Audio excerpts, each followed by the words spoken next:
بسم الله الرحمن الرحيم. السلام عليكم ورحمة الله وبركاته. قبل ما نبدأ بالفيديو اعمل لايك للفيديو واعمل اشتراك في القناة عشان تشوف معانا كل جديد وأسعار العملات القديمة وأسعارها. كلام النهاردة عن جنيه توت عنخ آمون اللي هو قدامك ده. شوف الأول شكله أهو.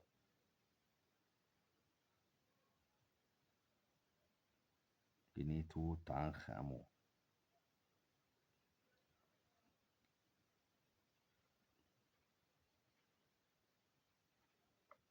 أهو يا باشا، ده سابع إصدار من الجنيه المصري، سابع إصدار من الجنيه المصري. جنيه توت عنخ آمون.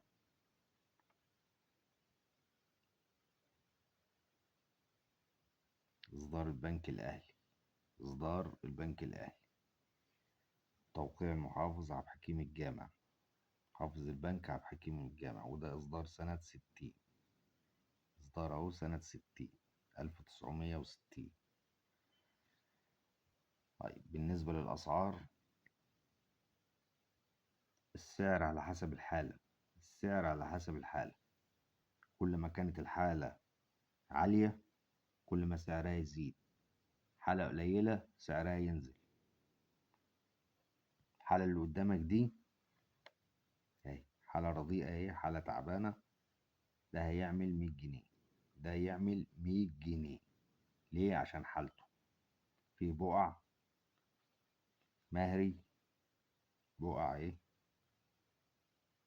البرواز بتاعه تعبان. فده يعمل 100 جنيه. ده يعمل 100 جنيه.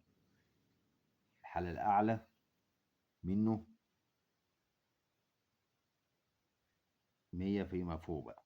يعني ده أقل حالة أهو يعمل 100 جنيه. الحالة العالية ممكن تخش في 300 جنيه، 350 جنيه، 400 جنيه. ولو رقم مميز يعدي. لو في رقم مميز سعره يعلى أكتر. كل حالة ولها سعرها. كل حالة ولها سعرها. فده عشان ماهر وطلعان عينه يعمل 100 جنيه. الحالة العالية اللي هي الزيرو اللي ما اتلمس يعمل 300 جنيه، 400 جنيه. كل حالة ولها سعرها.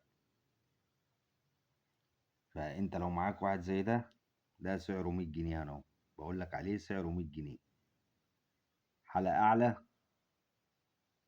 زيرو ما اتلمس هيعمل 400 جنيه. رقم مميز سعر بقى تاني. لو رقم مميز يعلى السعر. ده كان كلامنا عن جنيه البنك المركزي الشهير بجنيه توت عنخ آمون، إصدار السابع من الجنيه المصري. متنساش اللايك والاشتراك في القناة. والسلام عليكم ورحمة الله.